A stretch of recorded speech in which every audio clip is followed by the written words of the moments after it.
Hey everybody, it's Lon.TV. Roku's got some new products out, a couple of streaming sticks. I got the inexpensive HD one here. This is called the Roku Streaming Stick, and they have this one, which is an HD stick, and they also have another one called the Stick Plus that supports 4K. We're going to take a quick look at what these new sticks can do. We will also compare them to some of the other products in the Roku line so you can figure out which one you might need for your particular application. And of course, I'll give you my thoughts on this as well. I do want to let you know, in the interest of full disclosure, that I paid for this with my own funds. All the opinions you're about to hear are my own. No one has reviewed or approved what you're about to see before it was uploaded. And of course, this is not a sponsored video. So let's get into it now and see what this Roku is all about. Now, the price point on this comes in at $29. The Streaming Stick Plus is $39. Now, this is the new entry point into the Roku streaming product device category. So if you are looking for the least expensive Roku right now, this is it. And this, of course, only does 1080p video. I'll pull up the grid here because they are still selling the 4K stick that we looked at a couple of years ago. So when you get into the entry point here, you're getting HD output only. This device only supports BG and N Wi-Fi, so it's not going to give you very fast Wi-Fi connections, but you really don't need it for streaming 1080p video. And of course, Rokus are very limited in what you can do, so there's not a lot of apps or other things that would need more bandwidth than that.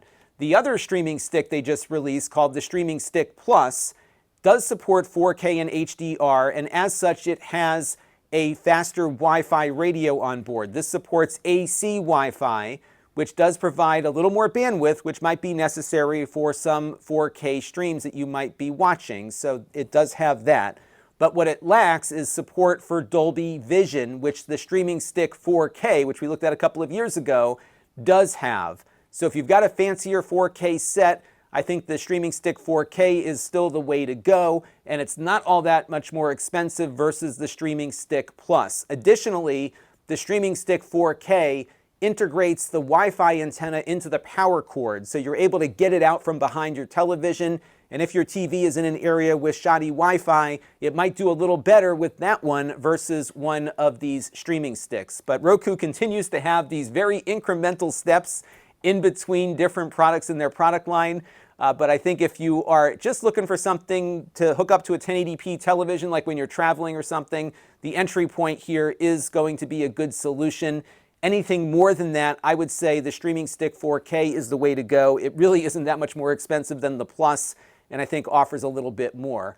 And then, of course, on the high end, they're still offering their Roku Ultra, which supports Dolby Vision as well. It's a little bit quicker. It's got a nicer remote. And of course, you can get an Ethernet option with that one too. Now, what surprised me about this device is what it doesn't come with. There is no power adapter in the box. You just get the unit itself, the remote, which is much bigger than your actual streaming stick is, and a power cable, a USB-A to USB Type-C, but you will have to provide your own means of power. Now, in fairness, most televisions that have HDMI ports also have a USB port somewhere in there that you can plug this into and power your stick.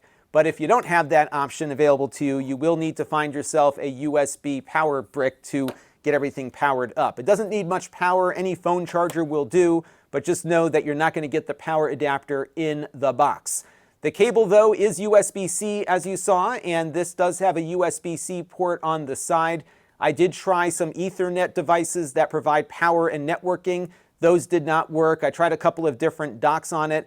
Those also did not work insofar as getting the Ethernet to work on the Roku here. So unlike some of the other lower-end Rokus, at least in my testing, I was not able to get a wired connection via Ethernet to work to get this on my network. It looks like Wi-Fi only for this one. Now, as small as this is, if you have a television up against the wall, this is not going to work if it's sticking out of your HDMI port that's in the back of your television.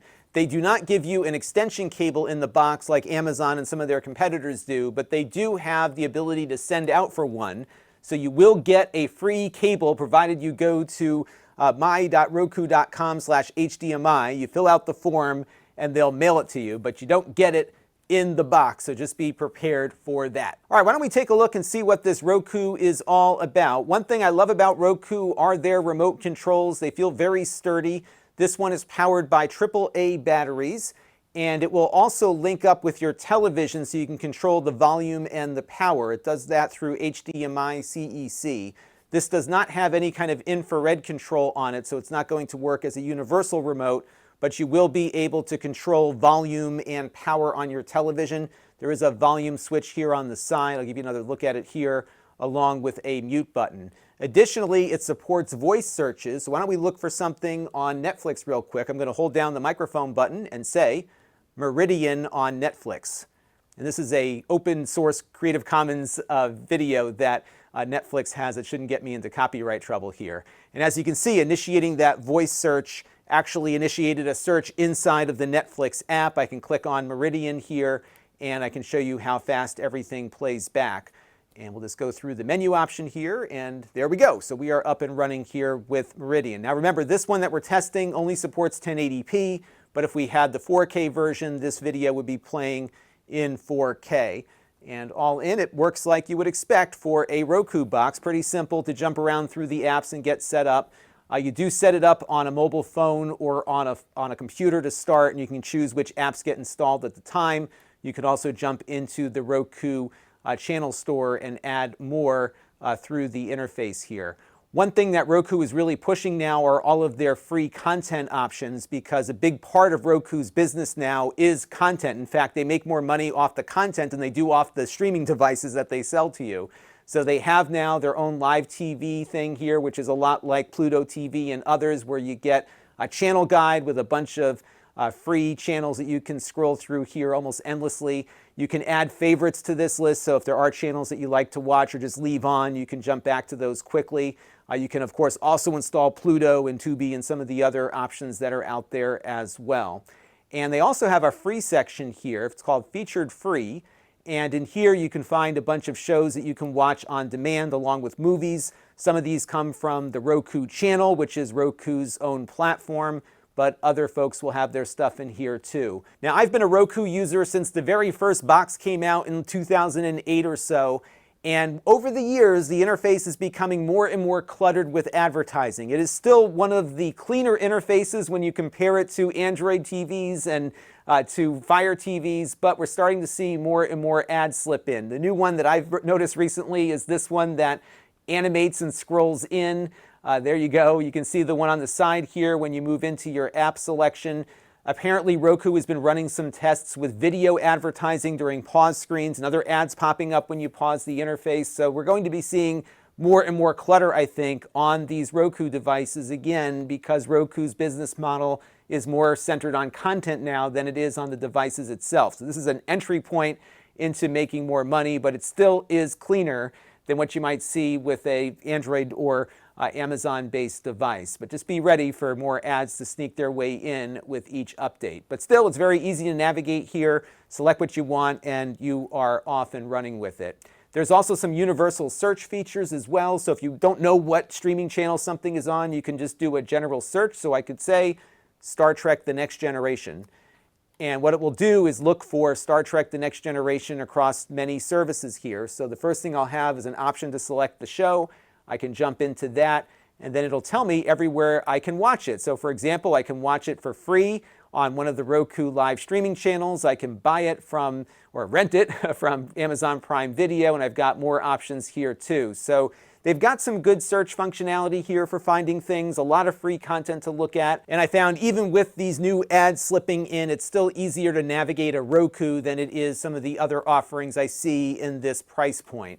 Now, they don't have many apps on a Roku though, so for the most part, your streaming store is going to have streaming apps like Fubo here, or your Netflix or your Disney Pluses. But they do have some fun stuff here like daily trivia that gives you 10 trivia questions a day that you can play around with. But there's not much in the way of applications or games on a Roku, especially this entry-level one. They experimented with this in the past, but it really never took off. So it is mostly focused on streaming content. One other note, because it doesn't do apps very well, if you are traveling outside of your home country, these do not support VPNs for popping out of another country in order to watch content. So if you are looking for VPN support, a Fire TV stick or one of those on sticks that runs Android is probably the better way to go. Now, Roku's have some great support for mobile devices that you have in your home. So for example, right now I'm watching a YouTube video from my channel. I can tap on the Chromecasting icon that you'll see at the top of your video playback window here. And when I tap on this, what I'll get are some destinations that I can send this to. And on the list here is my Roku streaming stick. So if I hit that, what'll happen here the second I push it is that it will load up YouTube and then start playing back the content. And in fact, in this case, because I didn't have YouTube installed yet, it went out and downloaded it automatically. And hopefully in a second or two, that app will boot up and I'll be able to continue watching my video on my device here. So I'm going to sign into it real quick here. It connected me up, and here we go. We're already watching my YouTube video right where I left off. So you do have some really fun ways that you can toss stuff over from your mobile phone. This works exactly like Chromecasting does. In fact, it's through the same icon that you do this casting.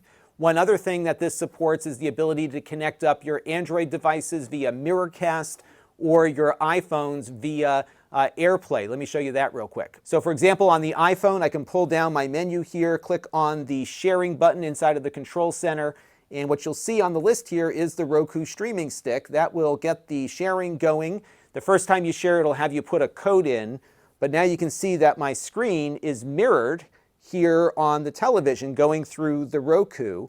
What I can also do is play back some of my photos and videos. So this is from my photo roll there, and it will start playing back videos full screen from my photo library. So you can very quickly put photos up on the screen for your family members to look at, and then when you're done, you just hit the button here and go to stop mirroring, and it brings you back out to the main screen.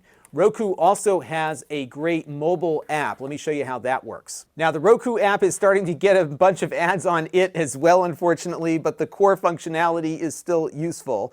So for example, I can jump over to my remote control here and get kind of a digital representation of the actual remote control. But one of the things that I love the most about the Roku app is that it gives you a private listening option. So if I click on this little icon here and put headphones on, it will actually stream the audio from the Roku through my phone, and it's able to keep everything in sync. So if you have the TV set up in the bedroom or something and you don't want to disturb somebody sleeping next to you, you can put your AirPods in, pair them up with your phone, and have everything route through the phone so you can listen privately while you watch things on the big screen. And that's always been something I've liked quite a bit from Roku. Additionally, you've got some other features here to jump very quickly to different apps. So for example, I can just select here the Roku channel inside of the app. It will then load everything up on my Roku device with a single tap. So it's very quick to use the mobile app here to jump around. And although there are ads on it, it's not as intrusive as it could be. Hopefully they keep the functionality similar to what I'm demoing here. But usually when I jump in, I just pull this app up and get everything going there. Another nice feature is that there is a keyboard option that will allow you to use your phone's keyboard if you're doing a search. That can come in pretty handy too. So altogether, this is more of the same from Roku, but that's not a bad thing. Roku has been very consistent and disciplined in what they offer to their customers. They are still the market leader as a result of that. So you're not going to get any bells and whistles here, but there are some deep features baked into it like I demonstrated here. And even on the low-end device, you get those features out of the box. This is something I'm going to recommend for travelers who are just looking to have something to plug into that hotel television. That is, unless you need a VPN, which you might need a more advanced device for. And it's also great for that spare bedroom, the one where you've got that old television and you just want something simple and cheap for your guests to use when they come and visit. This definitely works well for that. It's got a great remote, and I am a big fan of the Roku interface because of its simplicity. I just hope they don't clutter it up too much as their business model continues to evolve. That will do it for this one. Until next time, this is Lon.TV. Thanks for watching.